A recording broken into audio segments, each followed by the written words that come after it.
नमस्कार साथियों।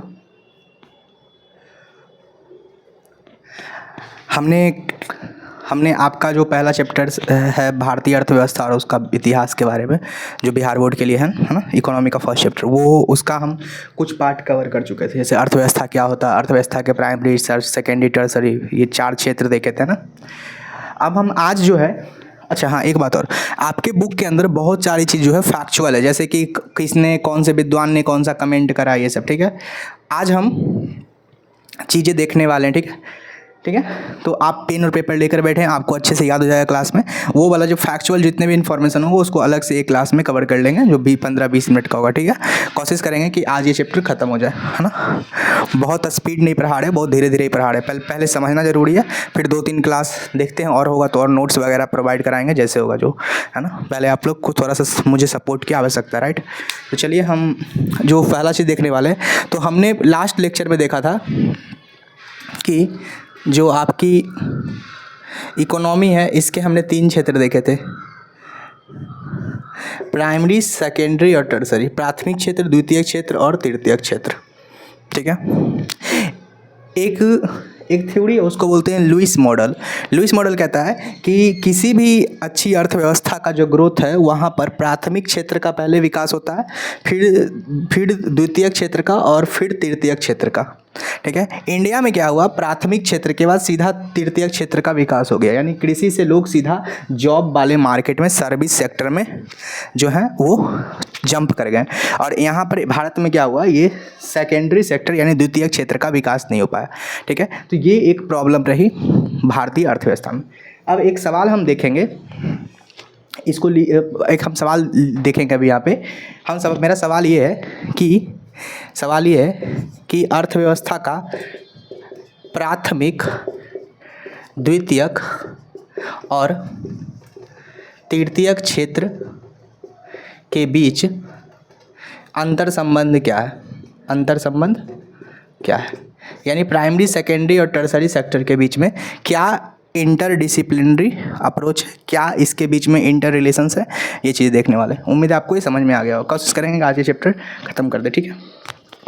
आप ध्यानपूर्वक बोर्ड पे देखिएगा, देखिए मैं आपको समझाता हूँ, ध्यान से देखना बच्चा सब। तुम लोग छोटे छोटे हो तो काफ़ी दिक्कत भी होता होगा तुम लोग को। चलिए हम तुमको कुछ बताते हैं, यहाँ देखना। देखो मैं यहाँ पे लिखता हूँ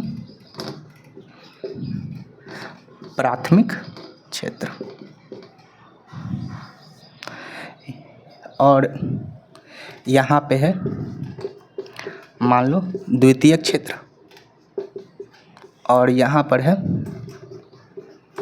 तृतीयक क्षेत्र, ठीक है। यहाँ पर है प्राथमिक क्षेत्र, यहाँ पर है द्वितीयक क्षेत्र और यहाँ पर है तृतीयक क्षेत्र। फिलहाल द्वितीयक क्षेत्र जो है, मान लेते हैं ये एक कंपनी है या फैक्ट्री है, ठीक है। ये क्या है, एक कंपनी, फैक्ट्री है, ठीक है, चलेगा, ओके। जो प्राथमिक क्षेत्र है, मान लेते हैं कि ये हमें कच्चा माल प्रदान करता है, ठीक है। और जो तृतीयक क्षेत्र है, ये लोग हमें सेवा प्रदान करते हैं, ठीक है, जॉब करते हैं, ठीक है। और जो लोग यहाँ पे कर रहे हैं, और ये सब का जो है अपना अपना घर है, ये सब जो है अपने परिवार वाले हैं, सबका अपना घर है, ठीक है। ये सबका भी अपना घर है, ठीक है, चलेगा। ये चित्र आपको ध्यान से समझना पड़ेगा, ठीक है। अब हम आपको समझाते हैं क्या हुआ। पहले जो प्राथमिक क्षेत्र के लोग हैं, इन्होंने क्या किया, द्वितीयक क्षेत्र के आदमी को कच्चा माल दिया। मानते हैं वो कच्चा माल जो था वो था कॉटन। कॉटन को हिंदी में बोलते हैं सूती, सूत दिया मालते, ठीक है, चलेगा, ओके। और जो तृतीयक क्षेत्र का आदमी है, मान लेते हैं कि कुछ लोगों ने जाके यहाँ पर जॉब किया, ठीक है। तृतीय क्षेत्र के आदमी ने क्या किया, जाके यहाँ पर जॉब किया। तृतीय क्षेत्र को बोलते हैं सेवा क्षेत्र, हमने पिछले क्लास में देखा था। इन्होंने क्या किया, जाके यहाँ पर जॉब किया, ठीक है। तो कंपनी ने क्या किया, अब ये कंपनी जो है मान लेते हैं इसने कपड़ा का उत्पादन किया, इसने कपड़ा का क्या किया, उत्पादन किया। किस चीज़ का, कपड़ा का। जैसे चित्र में बना रहा हूँ वैसे बना रहा हूँ, अच्छे से याद हो जाएगा। इसने, कंपनी ने क्या किया, कपड़ा का उत्पादन किया, ठीक है। अब जब कपड़ा का उत्पादन हुआ, अच्छा, जब इस प्राथमिक क्षेत्र के किसान ने सबने सूती दिया था, सूती वस्त्र इनको दिया था द्वितीयक क्षेत्र में फैक्ट्री में जाके, तो इन्होंने इसे बदले में क्या दिया, इन्होंने इसे बदले में दिया होगा पैसा, दिया होगा ना, इन्होंने बदले में क्या दिया, पैसा। और ये जो तृतीय क्षेत्र का आदमी जब यहाँ पे काम किया तो द्वितीय क्षेत्र फैक्ट्री के मालिक ने इसे भी दिया होगा पैसा, है ना, इसे ही पैसा दिया होगा, दिया होगा ना, ओके। अब हमको दिख रहा है क्या, अब जब पैसा दिया तो इसने क्या किया, कपड़ा बना दिया, ठीक है। अब फैक्ट्री का मालिक कहता है कि तुमने हमारे यहाँ काम किया, हमने तुम्हें पैसे दिए। इसको कहा कि तुमने हमारे यहाँ काम किया, हमने तुम्हें पैसे दे दिए, ठीक है, ओके। यानी कि जब तुमको हमने पैसे दे दिए, इसका मतलब है कि तुम्हारे पास क्रय शक्ति आ गई, क्रय शक्ति आ गई, यानी कि खरीदने की क्षमता आ गई, क्योंकि पैसा रहेगा तभी तो आदमी कुछ खरीद सकता है, बात सही है। अब कंपनी ने क्या किया, ये जो कपड़ा बनाया, तो घर में आदमी जो है वो कपड़ा खरीदेगा, ये घर वाला आदमी जो है कपड़ा खरीदेगा, है ना, ये घर वाला आदमी जो है कपड़ा खरीदेगा। और जो सेवा क्षेत्र का आदमी है ये भी कपड़ा खरीदेगा, है ना, ये भी कपड़ा खरीदेगा। समझ में आ रहा है, जैसे समझाते हैं, मान के चलिए, देखो ध्यान से, मान लो मैं किसान हूँ, तो मैंने क्या करा, मैं प्राथमिक क्षेत्र से मैं किसान हूँ, मैंने सूती उपजाया, खेतों में कॉटन उपजाया, और मैंने द्वितीय क्षेत्र यानी एक फैक्ट्री को बेच दिया। तो मैंने सूती जैसे इसको बेचा, बदले में मुझे इसने पैसे दिए, ठीक है। फिर जो तृतीय क्षेत्र का आदमी, मान लो मेरे फादर, वो किसी फैक्ट्री, उसी सूती वाले कपड़े वाले फैक्ट्री में काम करते हैं, तो उन्होंने इन्हें जॉब प्रदान किया, या यहाँ पे लिख सकते हैं इन्होंने सेवा प्रदान किया, ठीक है, और बदले में इन्होंने इनको पैसे दिए, ठीक है, चलेगा, वेरी गुड। अब क्या हुआ, जो कंपनी है, अब इसने क्या किया, कंपनी ने इनको पैसे दिए, तो सबके हाथ में जैसे ही पैसा आया तो उसके पास उसकी क्रय शक्ति आ गई, उसके पास क्या आ गई, क्रय शक्ति आ गई। रटना कुछ भी नहीं पड़ेगा, ध्यान से देखिएगा, ठीक है। अब क्रय शक्ति आ गई तो ये जो कंपनी का माल है, अब जो ये कपड़ा बना है ये तो बिकेगा भी, है ना, तो इस बिकेगा, खरीदेगा कौन, जो घर वाला जिसके पास पैसा है, ये इसको दिया गया, इसने खरीदा इससे, और कुछ कपड़े इन लोगों ने खरीदा, है ना। तो अब क्या हुआ, इससे कंपनी, जो कंपनी है इसको हुआ लाभ, यानी ये कंपनी का हुआ आय, ठीक है, ये कंपनी का हुआ आय। अब क्या हुआ, वापस जो पैसा, देखो ध्यान से, जो पैसा अब हमने क्या किया, जब जो जितने भी ये घर वाले लोग हैं इन्होंने पैसा दिया किसको, कंपनी को वापस, यानी इन्होंने अब कुछ पैसा जो है यहाँ पर ट्रांसफ़र किया होगा इस दिशा में, और उसी तरह ये घर वाले लोगों ने भी इन्हें पैसा दिया होगा ना, हाँ।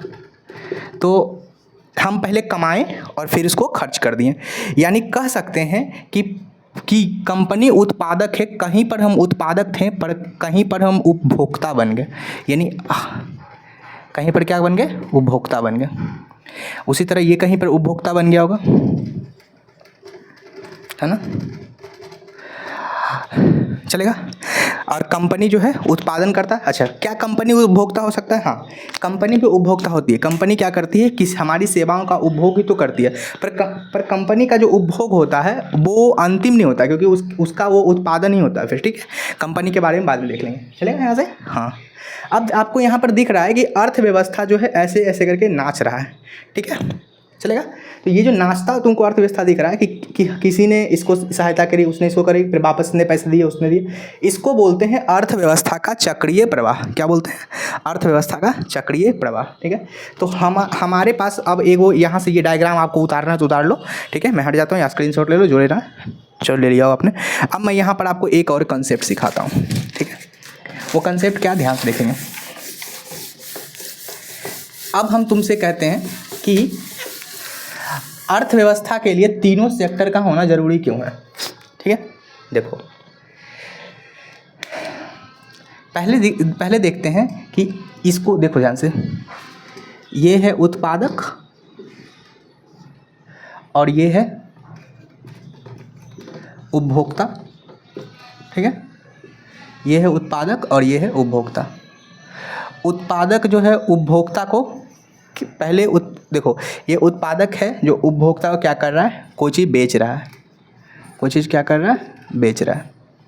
और ये उपभोक्ता जो है वो वापस से, ये उपभोक्ता जो वापस से इसको सेवा प्रदान कर रहा है, और जैसे ही इसको सेवा प्रदान कर रहा है ये वापस से इसको पैसा दे रहा है, और जैसे ही पैसा इसके पास आ रहा है ये वापस से फिर से इसको जाके सेवा प्रदान कर रहा है या इसका चीज़ें खरीद रहा है। ठीक है, तो उत्पादक और उपभोक्ता के बीच में ऐसे रिश्ते बनते हैं।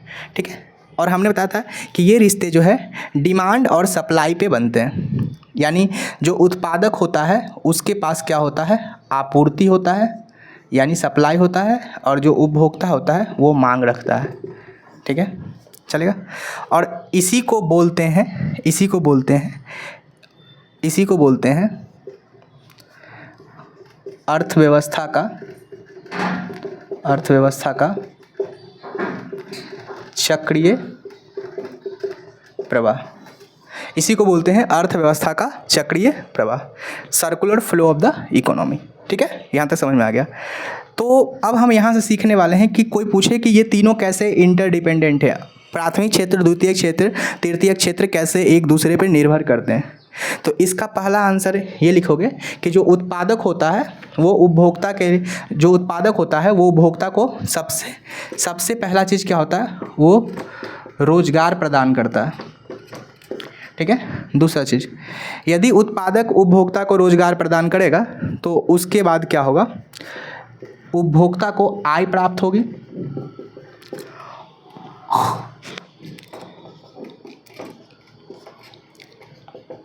यदि उपभोक्ता को आय प्राप्त होगी तो उपभोक्ता जो कमाएगा उसके बाद कुछ खर्च भी करेगा यानी वो व्यय करेगा, यानी उपभोक्ता क्या करेगा, व्यय करेगा।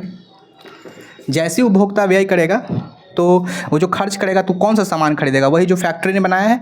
तो अब क्या होगा, जो उत्पादक है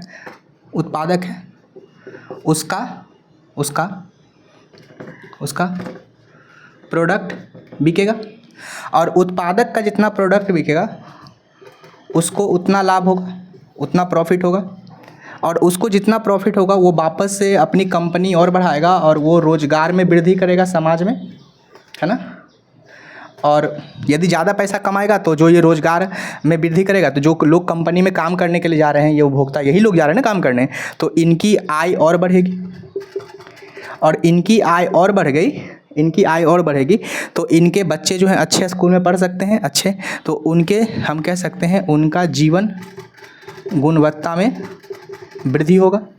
ठीक है, उनके जीवन गुणवत्ता में वृद्धि होगा, और यदि उनके जीवन गुणवत्ता में वृद्धि हो गया तो हम कह सकते हैं इसी को बोलते हैं आर्थिक न्याय। तो आर्थिक न्याय देश में होगा, सामाजिक, आर्थिक और राजनीतिक न्याय की बात करें, और आर्थिक न्याय होगा तो अल्टीमेट हम अंत में कह सकते हैं कि हमारा जो है वो लोकतंत्र सफल हो रहा है। और लोकतंत्र सफल हो रहा है इसका मतलब क्या हुआ, लोकतंत्र सफल हो रहा है इसका मतलब क्या हुआ, समावेशी विकास हो रहा है। चलेगा, ओके, मैं फिर समझाता हूँ। यदि सवाल पूछे कि अर्थव्यवस्था के भीतर क्या क्या काम हो रहा है, कैसे उत्पादक उपभोक्ता ये सब काम करता है, हमने आपको इसका चक्रीय प्रवाह सिखाया। हमने देखा पहला जो है लोगों को रोजगार मिलता है, दूसरा आय प्राप्त होता है, तीसरा लोग व्यय करते हैं तो उससे क्या होता है, उत्पादक जो होता है उसका प्रोडक्ट बिकता है तो उत्पादक भी लाभ कमाता है, फिर से वो ज़्यादा से ज़्यादा रोजगार बढ़ाता है, लोगों की इनकम बढ़ती है, उसके जीवन की गुणवत्ता बढ़ती है, उसका जीवन की गुणवत्ता बढ़ती है। मतलब मेरे पास पैसे आएंगे तो पहले मैं 100 रुपये का शर्ट पहनता था, अब मैं 500 का करूँगा। ठीक है, तो ये हो गया। उसके बाद क्या हुआ, आर्थिक न्याय होगा, उसके बाद क्या होगा, लोकतंत्र सफल होगा और समावेशी विकास होगा, है ना। ये 5-6 चीज़ आपको याद रखनी है। ठीक है, ओके, तो उम्मीद है आपको ये चीज़ें समझ में आ गई होगी। ठीक है, अब हम यहाँ से थोड़ा और आगे बढ़ते हैं और एक नया कंसेप्ट सीखते हैं। चलेगा,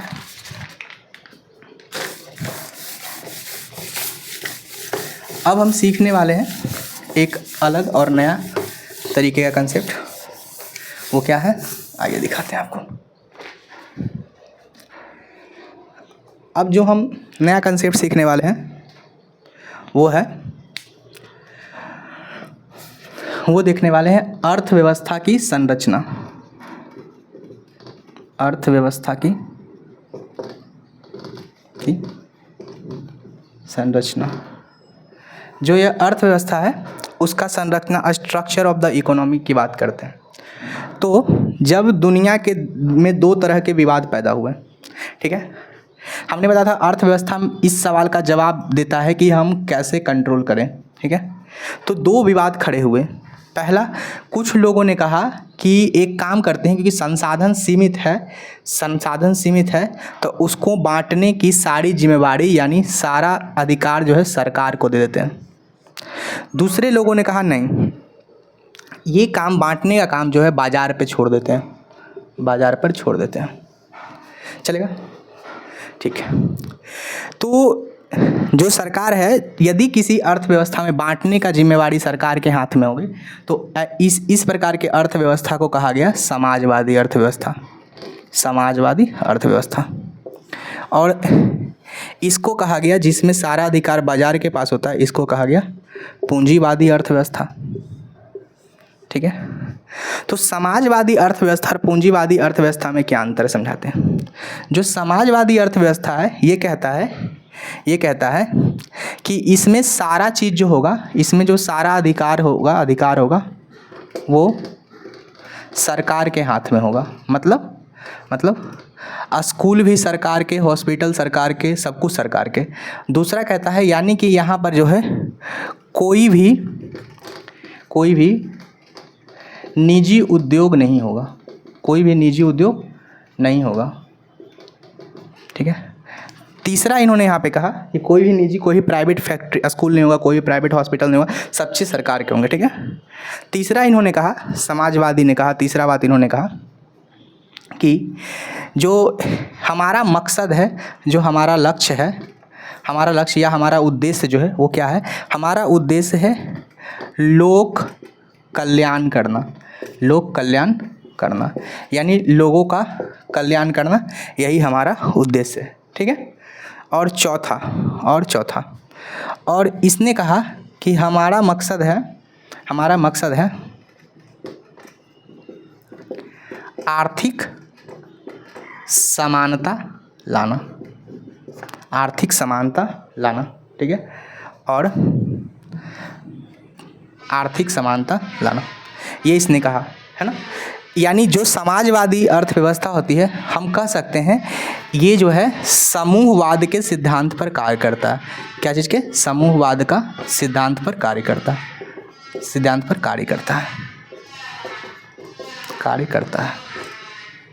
ठीक है।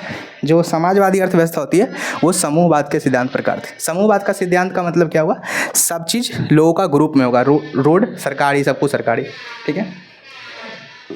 तो जो समाजवादी अर्थव्यवस्था है तो इसके अंदर सारी फैक्ट्री भी सरकार की होगी। तो जो वस्तु या सेवा का उत्पादन होता है, यहाँ पर जो वस्तु या सेवा का उत्पादन होता है समाजवादी अर्थव्यवस्था में, उन सारे को बोलते हैं सार्वजनिक वस्तु। अंग्रेजी में इसको बोलते हैं पब्लिक गुड। पब्लिक गुड वो चीज़ होती हैं, सार्वजनिक वस्तु उसे कहते हैं जिस पर समाज में रहने वाले हर किसी का अधिकार बराबर होता है। यानी समाज में सबका अधिकार बराबर होता है। मतलब क्या है, जैसे मान लीजिए ये मेरे पास है, ये मेरे पास सरकारी स्कूल है, तो देश में रहने वाला हर आदमी जो स्कूल नहीं प्राइवेट जा पा रहा है वो सरकारी में जा सकता है। उस सबका अधिकार, समाज में हर एक रहने वाला व्यक्ति का अधिकार उस पर बराबर ही होता है। रेल है, सरकारी रोड है, वो सब पे अधिकार बराबर होते हैं ना, ठीक है। ये चलेगा समाजवादी अर्थव्यवस्था में, ये बात क्लियर हो गई। अब हम आगे देखने वाले हैं पूंजीवादी अर्थव्यवस्था, ठीक है। तो यहाँ से अब हम समझेंगे पूंजीवादी अर्थव्यवस्था, ठीक है। ये इधर आप उतार लीजिए, पहले ये उतारना है तो उतार लीजिए, या फ़ोटो लेना ले लीजिए। एक बार मैं फिर समझाता हूँ। जो समाजवादी अर्थव्यवस्था होती है उसमें सारा चीज़ सरकार के हाथ में होता है, सारा अधिकार सरकार के हाथ में होता है, ठीक है। कोई भी निजी उद्योग या फैक्ट्री नहीं लगती। इसका लक्ष्य होता है या उसका उद्देश्य होता है लोक कल्याण करना, या जनता का कल्याण करना, और इसका मकसद होता है कि आर्थिक समानता देश में आए, और ये जो है समूहवाद के सिद्धांत पर कार्य करता है, ठीक है। और इसमें जो वस्तु और सेवा का जो उत्पादन होता है उसको बोलते हैं सार्वजनिक वस्तु, मतलब पब्लिक गुड। पब्लिक गुड क्या होता है? जो समाज में सबका अधिकार बराबर होता है उसी को बोलते हैं पब्लिक गुड, ठीक है। चलेगा, यहाँ तक आपको समझ में आ गया होगा। अब हम आगे देखने वाले हैं पूंजीवादी अर्थव्यवस्था के बारे में, जो हम अगले क्लास में देखेंगे।